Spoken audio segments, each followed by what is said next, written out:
पैसा से जमा करो सब तो 1,00,000 रुपये एक्स्ट्रा जोड़ो, यहाँ कैमरा लगेगा बढ़िया होगा।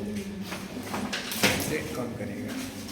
एक सिलेक्शन दो तुम लोग, सिलेक्शन देने के बाद 1,00,000 रुपये आएगा ना, क्या घूस निकाल के फेंक देना सर, क्या घूस वाला तनख्वाह वाला नहीं देना। एक दिन के पागल दिन जहाँ छाव मारे वहाँ की तुरंत लट जा जाएगा, बंटवारा में आओ।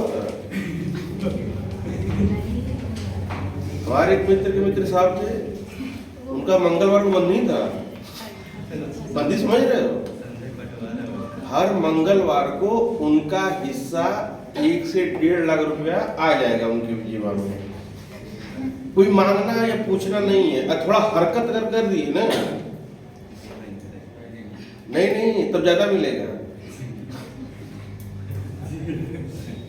ये वो है जो सीधे आदमी है, जो भी गया है, अभी सीख रहा है डिपार्टमेंट में, 3-5 नहीं जान पा रहा है। कोई भी डिपार्टमेंट में कहीं भी जाओगे, शुरुआत में वो फायदा नहीं मिलेगा, फिर बाद में पछताओगे, अरे यार उसमें मेरा इतना सा नुकसान हो गया। बाहरवा देखते हो ना, दिकरिया प्रेम से बतियाते हैं तुम लोगों से, अंदरवा करी आते हैं, बड़ी भयानक दुनिया लोग। आओ, आजाद हिंद फौज की स्थापना किसने किया था? एक्चुअली में मूल रूप से मोहन सिंह ने किया था, लेकिन ज्यादातर ऑप्शन में सुभाष चंद्र बोस दिया रहता है। कब? जब मोहन सिंह नहीं दिया होगा तब। या अगर कहते कि मूल रूप से या मूलतः किसने स्थापना किया था आजाद हिंद फौज का? कैप्टन मोहन सिंह। अगर जनरली पूछते मोहन सिंह ऑप्शन में नहीं है तो कौन? सुभाष चंद्र बोस। प्रथम सेनापति भी यही थे, प्रथम सेनापति भी यही थे, लेकिन जो सेनापति के रूप में असली काम किया वो कौन थे? यहाँ पे देखो दुविधा वाली चीजें आजाद हिंद फौज को लेकर क्वेश्चन में बने रहती है। तो आपको ये देखना है क्या कैप्टन मोहन सिंह ऑप्शन में है? कैप्टन मोहन सिंह अगर ऑप्शन में नहीं है तो सर्वे सर्वा कौन है? सुभाष चंद्र बोस। और जब ये सेनापति बनते हैं तो इन्होंने एक अस्थायी सरकार की स्थापना किया था, कहे थे ना कल, अस्थायी सरकार। उस अस्थायी सरकार का नाम था आजाद हिंद सरकार। कौन सरकार? आजाद हिंद। अब तुमसे ये पूछ दे कि आजाद हिंद सरकार की स्थापना किसने किया था? तब से सुभाष चंद्र बोस, दूसरा कोई नहीं। अस्थायी रूप से आजाद हिंद सरकार की स्थापना कहाँ किया गया था? सिंगापुर में। कहाँ किया गया था? अगर सिंगापुर के अलावा एक ऑप्शन और बनेगा आपका, मलाया। क्या बनेगा? एक्चुअली जब बना था तब तत्कालीन उस समय नाम क्या था? मलाया। मलेशिया के एक राज्य है स्थान, उसका नाम क्या है? मलाया। और मलाया पहले सिंगापुर कहाँ था? मलाया में। जैसे अगर 1947 से पहले अगर पाकिस्तान की बात की जाए तो थी पाकिस्तान? नहीं था ना, जगह थी, जगह आज भी है, लेकिन पाकिस्तान कोई देश के रूप में नहीं था। वो क्या था? भारत के ही नाम से जाना जाएगा। पाकिस्तान का अस्तित्व या पाकिस्तान का इतिहास 1947 से लिखा जाएगा। पाकिस्तान का इतिहास 1947 से पहले नहीं लिखा जाएगा। वैसे ही सिंगापुर का इतिहास 1960-65 के बाद चालू हुआ, ठीक है, असली रूप से।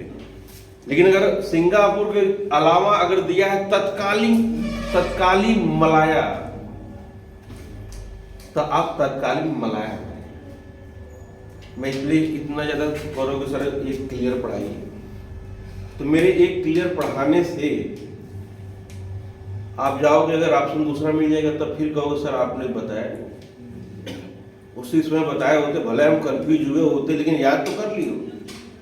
तो देखो मैं भी यहाँ साफ साफ बता देता हूँ, इसमें है क्या कि क्वेश्चन बनाने वाला ऑप्शन में दिया गया है, तो आपको ऑप्शन पे भी गौर करना है। ऐसे कुछ कंफ्यूजन वाले जो क्वेश्चन है वहां पे हमें ऑप्शन पे भी ध्यान देना है। अब भारत की राजधानी है, भारत की राजधानी थी, निम्नलिखित में से कौन सा उत्तर प्रदेश की राजधानी नहीं थी? इलाहाबाद भी एक दिन के लिए राजधानी था, कुछ दिन से, लखनऊ भी था, आगरा भी था। अब इसके अलावा जो ऑप्शन आएगा वही नहीं था, यही बात है ना। तो दो क्वेश्चन, और अगर ऑप्शनल है तो डिपेंड करता है कि ऑप्शन में दिया क्या है। जहाँ कंफ्यूजन वाले, जहाँ पे तर्क वितर्क करने वाले बहुत सारे क्वेश्चन होते हैं, वहां पे हमें ऑप्शन को गौर करने की जरूरत है। अब ऐसे क्वेश्चन में क्या जनरली गलत वाला ऑप्शन पहले दे दिया। जैसे पूछे आजाद हिंद फौज की मूल रूप से स्थापना किसने किया था? सुभाष चंद्र बोस, रास बिहारी बोस, लास्ट में देगा कैप्टन मोहन सिंह। गए पहले आंसर है यही, तो मैं जानता हूं, बचपन से पढ़ा हूं। तो लिख लिया जाए, लिख लो। आजाद हिंद फौज का मूल रूप से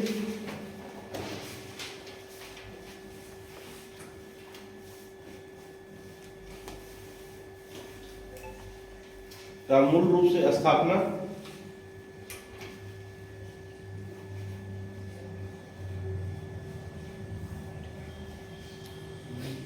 का मूल रूप से स्थापना 1 सितंबर 1942 को 1 सितंबर 1942 को कैप्टन मोहन सिंह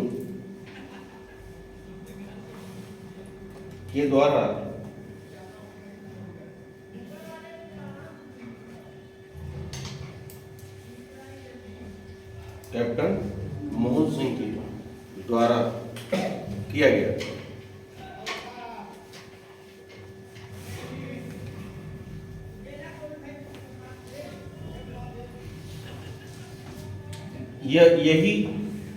यही इस फौज के, यही मतलब कौन? मोहन सिंह प्रथम सेनापति भी थे, प्रथम सेनापति भी।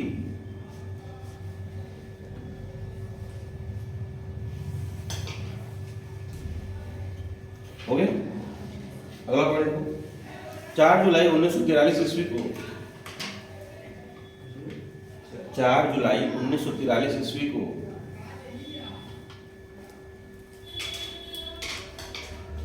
रास बिहारी बोस, यहाँ पे बोस मिल गए हैं। रास बिहारी बोस ने सुभाष चंद्र बोस को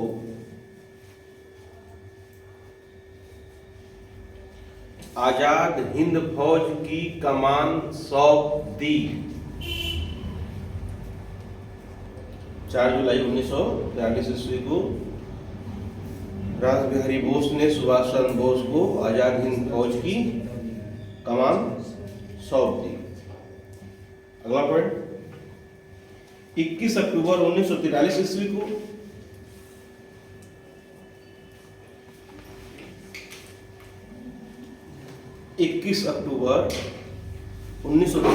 को सुभाष चंद्र बोस ने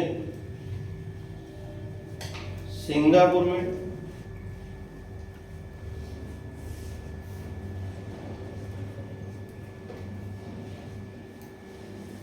स्वतंत्र भारत की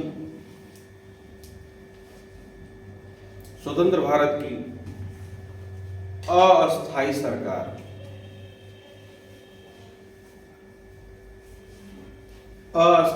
सरकार की स्थापना किया, जिसका नाम क्या रहता? आजाद हिंद सरकार। हाँ, लिख लो, आजाद हिंद फौज सरकार या आजाद हिंद सरकार।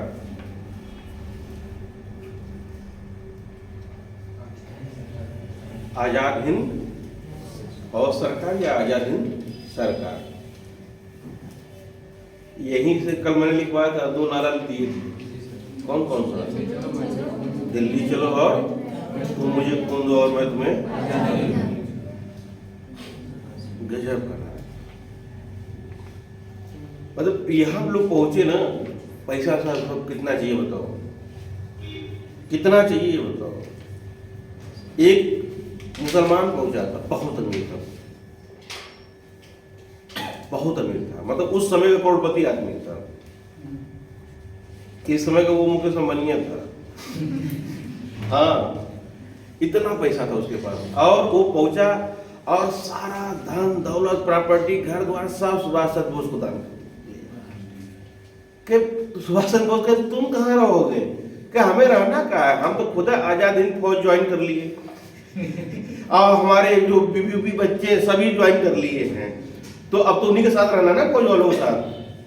अब हमें घर की क्या जरूरत है, अब हमें पैसे की क्या जरूरत है, अब सारा खर्चा पानी तो फौज देखेगी हमारी। इस तरह का जुनून सुभाष चंद्र बोस को लेकर था। जिन्ना भी शर्त यही रखे थे क्या, कि अगर सुभाष चंद्र बोस प्रधानमंत्री बनते हैं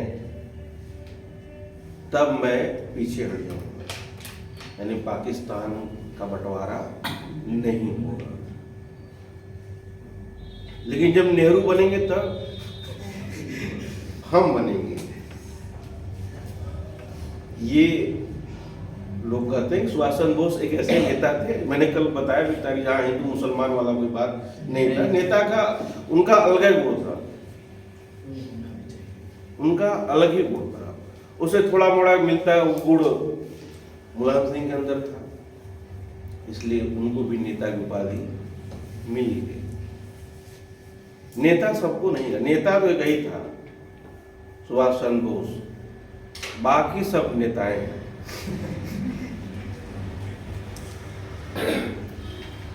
21 अक्टूबर कब, यही ना, 21 अक्टूबर को अस्थाई सरकार स्वतंत्र भारत देख रहे घोषणा।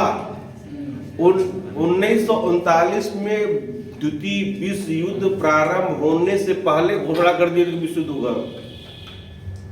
हम लोगों 6 महीने का उसे दे दिया जाए टाइम। ये गजब का माइंड रहा होगा, गजब की दूरदृष्टि रही होगी। स्वतंत्र भारत भी हुआ नहीं है, लेकिन सरकार बना दी सिंगापुर में, हम मान्यता भी मिल गया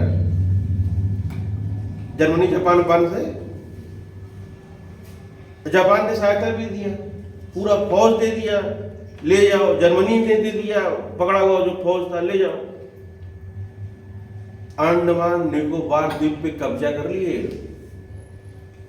सिंगापुर मलाया पे कब्जा किए ही, उसके अलावा कहाँ कब्जा कर लिए? अंडमान निकोबार द्वीप पे। बर्मा को भागे अंग्रेज वहां से, झंडा फहराए थे, पहला झंडा फहराने वाला भारत में सुभाष चंद्र बोस थे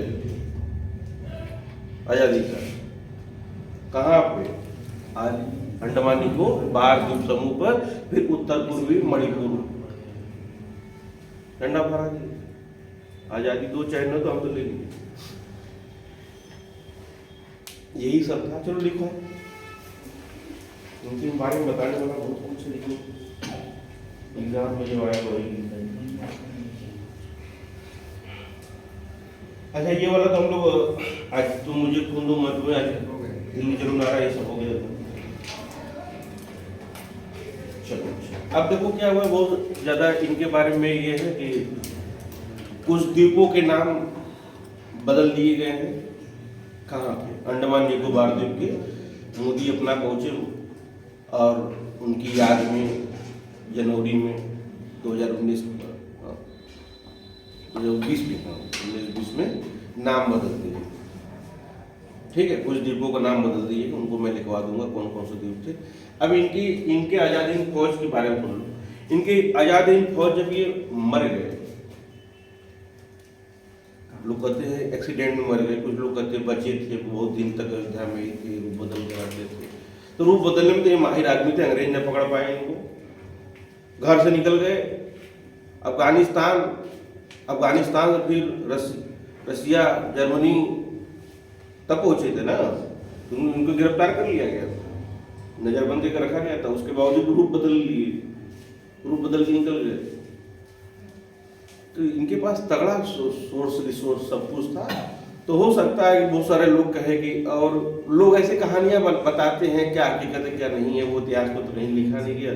जो मैंने किताब पढ़ा, अंग्रेज जब जा रहे थे तो उन्होंने भारत से एक ही चीज मांगा, सुभाष चंद्र बोस, कि इसको हमको दे देना, जब भी पकड़ा जाए तो इसको हमको देना, क्योंकि यही है जो परेशान कर दिया। कहाँ से? अरे भैया जर्मनी से परेशान करवा रहा है, जापान से परेशान कर रहा है, और जर्मनी जापान जब जिसको परेशान कर रहे हैं वो चिल्ला रहा है अमेरिका को, अमेरिका कर रहा है भाई जल्दी छोड़ो उसे, भारत को आजाद करो। फ्रांस परेशान करता है, यानी जो बड़े बड़े स्तर पे क्या दबाव डलवाया है। अगर द्वितीय विश्व युद्ध न हुआ होता तो शायद भारत 1947 में थोड़ी आजाद हो पाया था।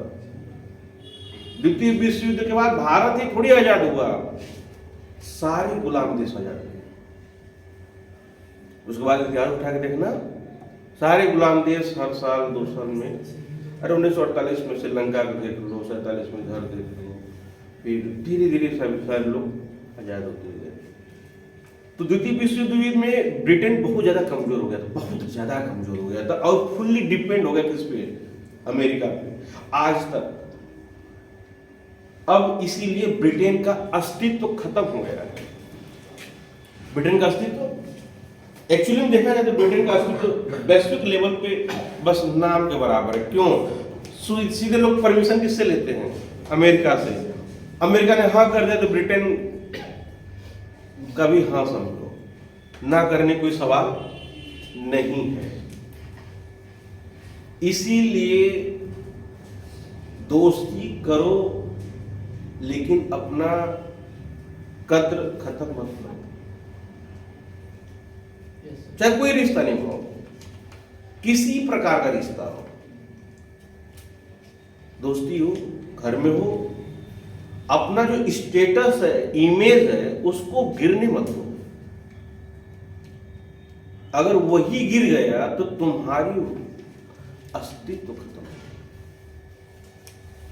अपना स्टेटस उसको बरकरार रखो कि तुम हो, तुमसे भी परमिशन लेना पड़ेगा।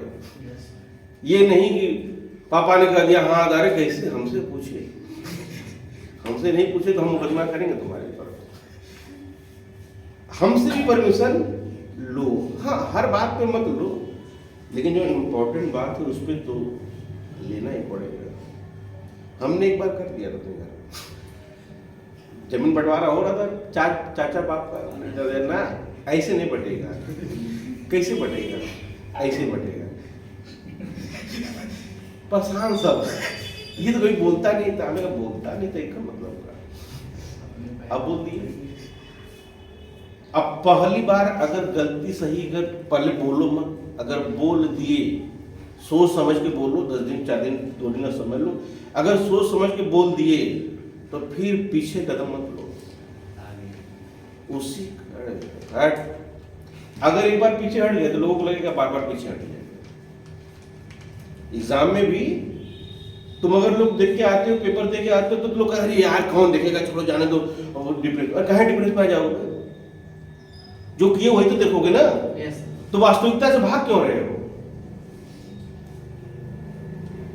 वो लोग नहीं मिलाते हैं, और जो मिलाकर गलतियों को पकड़ता है कि मैं ये गलती यहां पे किया हूं, नोट करता है, दीवार पर चिपकाता है कि इस पेपर में मैंने ये गलतियां किया। क्या गलतियां किया? ऐसा नहीं कि हाँ ये क्वेश्चन लिख दो, ये क्वेश्चन मेरा गलती हुआ था, वो अलग लिखो। क्या कि मेरा कौन सा विषय कमजोर है, कौन सा मजबूत है, और कौन से विषय में कौन सा टॉपिक मजबूत है, कौन सा हमारा कमजोर है। कमजोर वाला का अलग लिस्ट बनाओ। एकदम ब्रिटेन वालों सीखो, 1919 में क्या कहते हैं? 2 लिस्ट, एक गरम दल वालों के लिए, नरम दल वालों के लिए 2 लिस्ट बनाओ, एक कमजोर एक मजबूत लिस्ट। मजबूत वालों को एक बार सरसरी निगाह से 10-5 मिनट देख लिया करो क्लास, मतलब बाहर, और कमजोर वालों को रगड़ दो, उस पर ज्यादा फोकस करो। दूसरे एग्जाम में तुम्हारा बम हो, तीसरे एग्जाम देने से पहले मिठाई लेकर आ जाओ। सर कहाँ? गोरखपुर में लगा, चलो जाओ, तब खुशी होगा, तुमको भी होगा, हमको भी होगा। कहे सर आपको क्या होगा? नौकरी हमारा लगा। अरे तुम्हारा होगा सिलेक्शन तो हमारे भी तो लड़के बढ़ जाएंगे। तुम भी जहां पूछोगे तहां रिकमेंड कर सकते हो, अरे चले जाओ। तो इन आजाद हिंद फौज के सैनिकों को बाद में पकड़ लिया गया, गिरफ्तार कर लिया गया। और गिरफ्तार करने के बाद इन पे मुकदमे चलाए गए। उसी को लाल किले का मुकदमा कहा गया। क्या कहा गया? लाल किले का मुकदमा या लाल किले पर मुकदमा ना। अब ये मत सोचना कि लाल किले पर मुकदमा कर दिया गया, नहीं, लाल किले पर मुकदमा चल रहा था। किसके खिलाफ चल रहा था? आजाद हिंद फौज के सैनिकों के खिलाफ चल रहा था। और इसमें सैनिकों के कुछ सैनिकों को क्या दे दिया गया? फांसी दे दिया गया। हालांकि फांसी देने से पहले कांग्रेस ने एक अच्छा बहुत काम किया था कि आजाद हिंद फौज बचाओ समिति का गठन कर दिया था। कांग्रेस ने क्या किया था? आजाद हिंद फौज बचाओ समिति का गठन किया था। और इस समिति में जो उनके बहुत फेमस नेता, मतलब जो नेता थे, वो वकील भी तो थे। चाहे जवाहरलाल नेहरू हो, चाहे कैलाशनाथ काटजू हो, चाहे वो बाबू भाई हो, बुलालाल भाई हो, ये सारे ज्यादातर तुम देखो संविधान सभा में जितने बैठने वाले हैं ज्यादातर वकील हैं। अरे मोतीलाल नेहरू, जवाहरलाल नेहरू के पिताजी वरिष्ठ वकील, जवाहरलाल नेहरू वकील, गांधी जी वकील। तो किसी का भी नाम नहीं लोगे तो ज्यादातर वकील, पत्रकार, ये जो भरे थे, मास्टर, खतरनाक दिमाग वाले एकदम। तो ये सब क्या है, इनके समिति बना है। और भूलालाल देसाई, कैलाशनाथ काटजू, तेज बहादुर सप्रू, ये लोग क्या हुए? इनके वकील हो गए। किसके वकील हो गए? आजाद हिंद फौज के सैनिकों का। और इन्होंने मुकदमा लड़ा। लेकिन भाई बात यहाँ पे क्या है, अंग्रेजों की है ना। अंग्रेज तो सजा देंगे इनको। इनमें से कुछ लोगों क्या दे दिए? फांसी की सजा दे दिए। तो जनता ने क्या कहा? एक नारा दिया, लाल किला को तोड़ दो, आजाद हिंद फौज को। एकदम ये जुलूस अरे एक तो सुभाष चंद्र बोस की बात है और उनसे उनकी सैनिकों की बात है, शायद वो उसमें निकल लिए थे, हमदर्दी था ना। तो नारा लगा, लाल किले को तोड़ दो, आजाद हिंद फौज को। इस समय का वायसराय था लॉर्ड वेवेल। कौन था? Lord Wavell. लॉर्ड वेवेल ने अपने स्पेशल अथॉरिटी से क्या किया? जैसे राष्ट्रपति को आज भी है, पावर है कि नहीं? अगर तुम्हें फांसी की सजा हो जाती है, अगर राष्ट्रपति चाहे तो माफ करे। तो लॉर्ड वेवेल ने क्या किया? फांसी की सजा को क्या किया? माफ कर दिया। तो लाल किले पर मुकदमा से क्वेश्चन पूछा, लाल किले पर मुकदमा किसके खिलाफ चलाया गया? आजाद हिंद फौज के सैनिकों के खिलाफ चलाया गया या आजाद हिंद फौज के खिलाफ चलाया गया था। ठीक है, तो लिख लिया जाए इसके बारे में। डाल दो लाल किले का मुकदमा या लाल किले पर मुकदमा।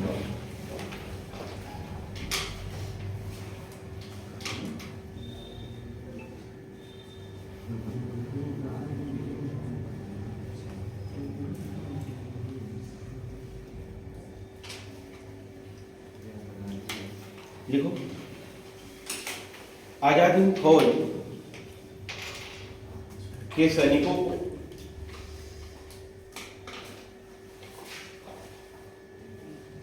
गिरफ्तार कर, आजाद हिंद फौज के सैनिकों को गिरफ्तार कर नवंबर 1945 ईस्वी में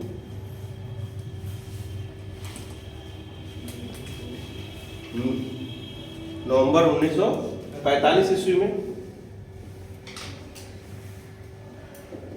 उन पर मुकदमा चलाया गया।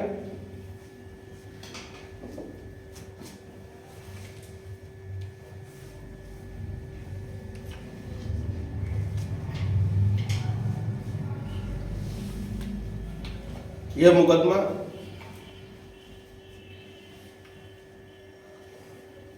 लाल किले पर या लाल किले में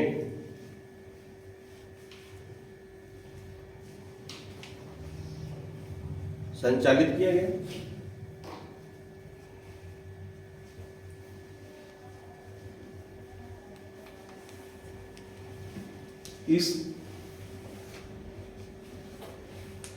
इस समय आजाद हिंद फौज के 3 मुख्य अभियुक्त,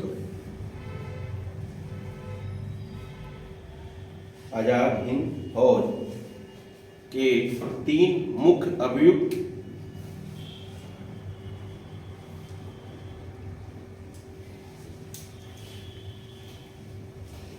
मेजर शाहनवाज खां,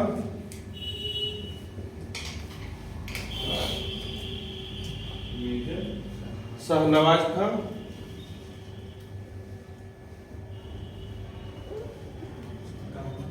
कर्नल प्रेम सहगल,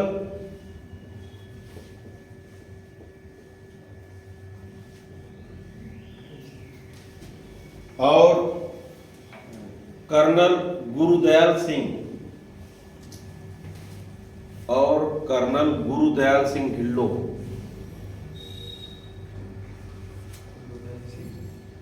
गुरुदयाल सिंह ढिल्लो, हाँ ढिल्लो टाइटिल है। सोनाक्षी सिन्हा को जानते हो ना? Yes sir. उनकी मम्मी का नाम यही था, पूनम ढिल्लो।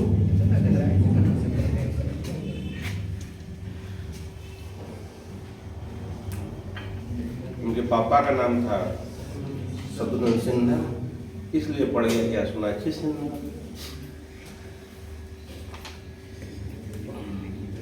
चलो आगे दिखाइए। इन्हीं 3 अभियुक्तों को देखो, इन्हीं 3 अभियुक्तों को फांसी की सजा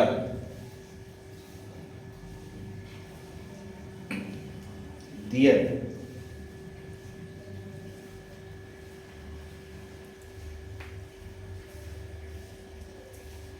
हो गया? अगला पॉइंट, मुकदमे की कार्रवाई के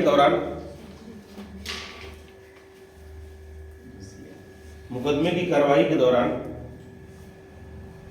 इनके बचाव पक्ष में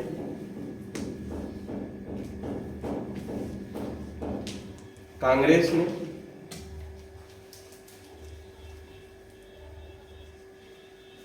क्या, कौन समिति गठित की थी?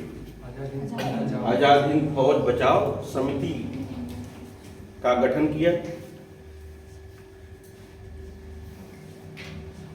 आजाद हिंद फौज बचाव समिति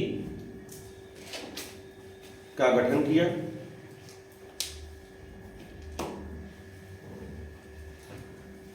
जिसका नेतृत्व भूला भाई देसाई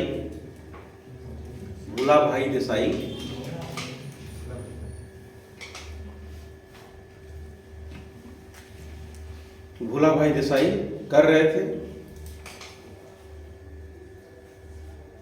तथा इस समिति में अन्य सदस्य के रूप में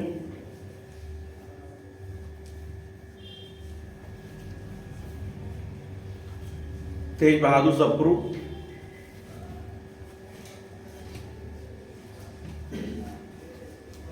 कैलाशनाथ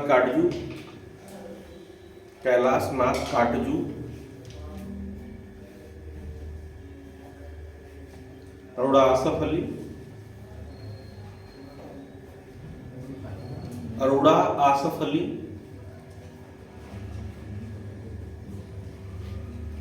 एवं जवाहरलाल नेहरू प्रमुख वकील थे। प्रमुख वकील थे। तेज बहादुर सप्रू नाम सुने हो? अगर इलाहाबाद में रह के इनका नाम याद नहीं किए तो इसका मतलब तुम लोग व्यर्थ हो। यहाँ पे दो बड़े सरकारी हॉस्पिटल का नाम बताओ।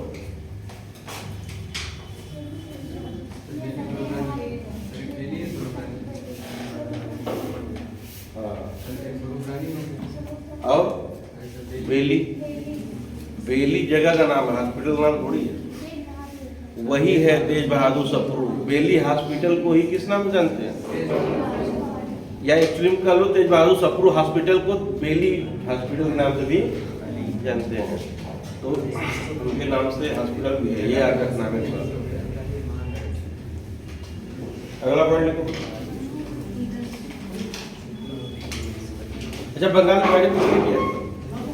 बंगाल विभाजन किसने किया था? करजनपुर कहाँ? अरे ये फाफा मोह पुलवा के बगलिया में ना बंद हो गया है पुल, लोहा वाला डॉट पुल। उसी पे तो शूटिंग हुई थी। कौन सा? हाँ, मेरे शादी में पक्का आएंगे, पहले सिलेक्शन हो। तो मेरी शादी में जो जरूर आने वाला नहीं, वो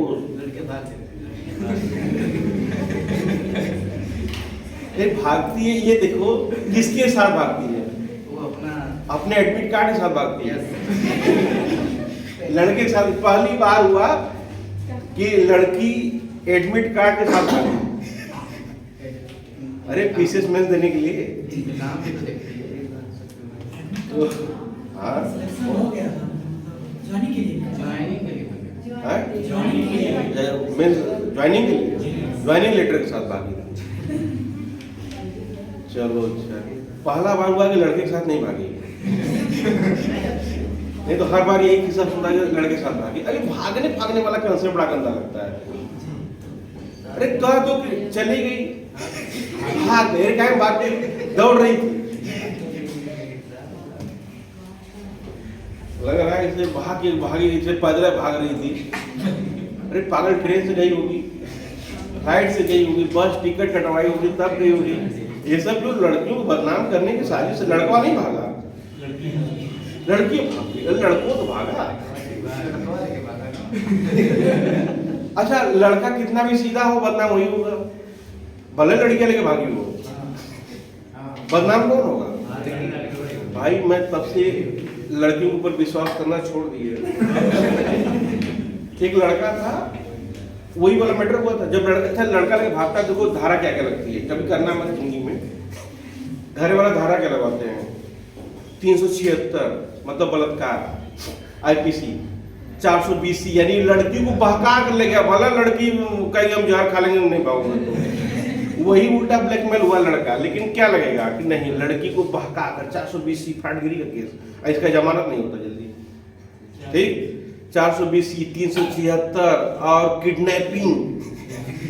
बाप रे बाप, इतना खतरनाक केस तुम सोच भी नहीं सकते कि अच्छा मैंने ही किया था।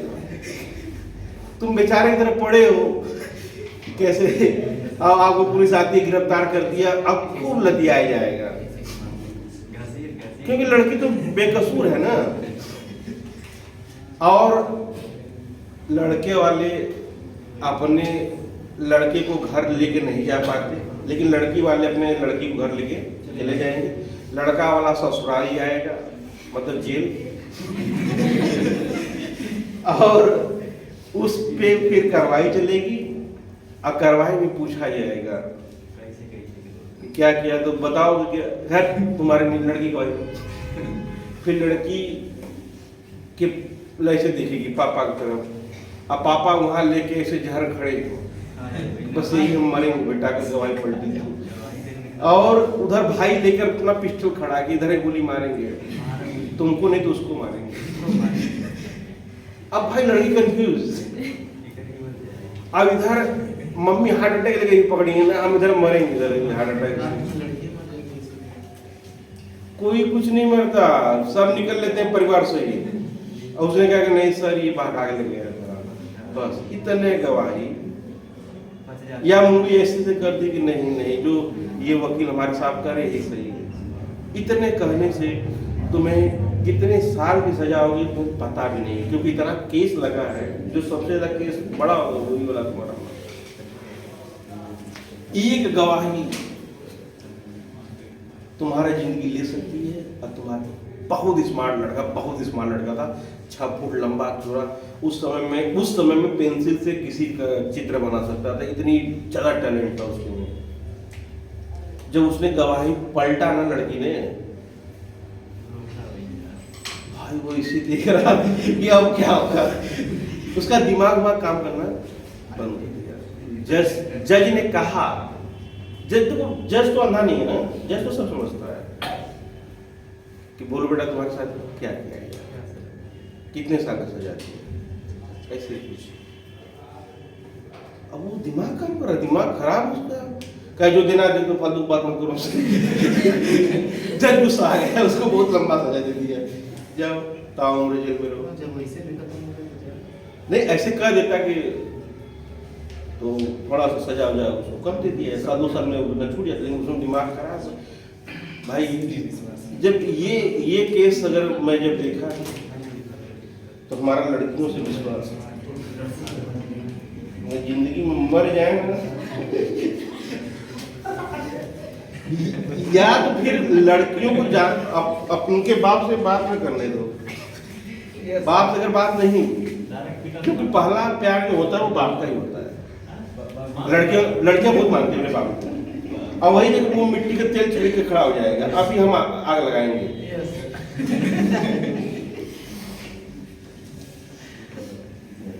आओ आगे लिखा जाए।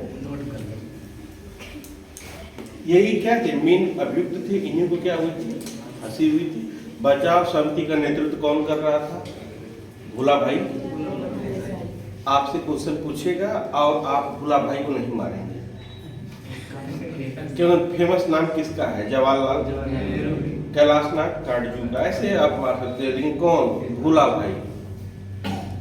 भोला भाई देसाई पूछता है कि आजाद हिंद फौज के बचाव समिति का नेतृत्व कौन कर रहा है? भोला भाई देसाई कर रहे थे। अगला पॉइंट लिखा जाए।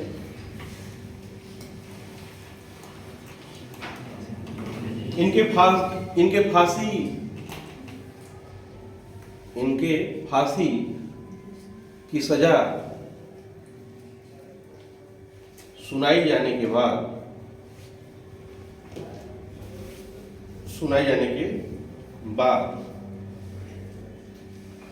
देश की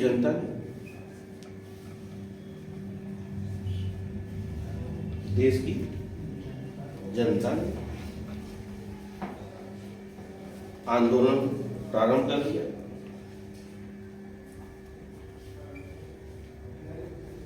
और नारे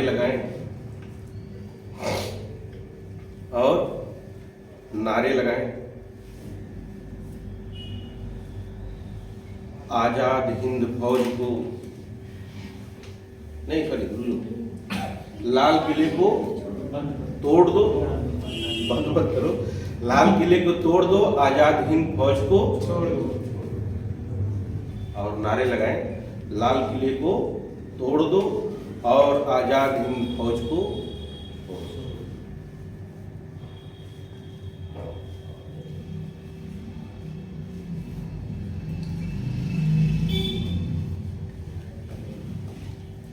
और नारे लगाएं, ये हो गए।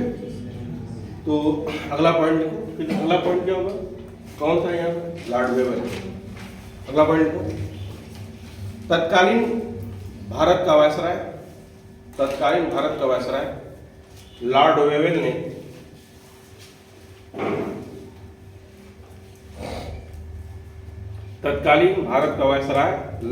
वेवेल ने अपने विशेषाधिकार का प्रयोग करते हुए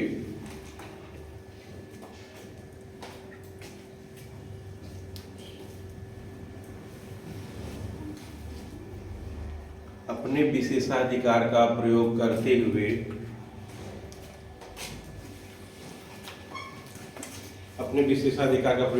हुए इनकी मृत्यु दंड को माफ कर दिया।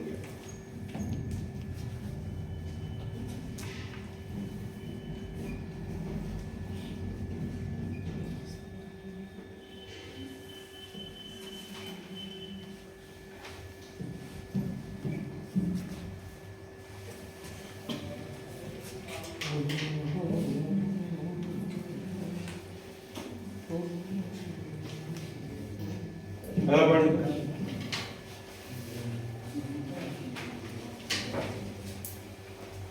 अगस्त 1945 ईस्वी, अगस्त 1945 ईस्वी में सुभाष चंद्र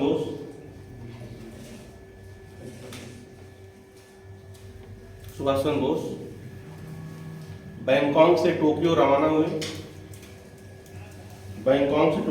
हुए, परंतु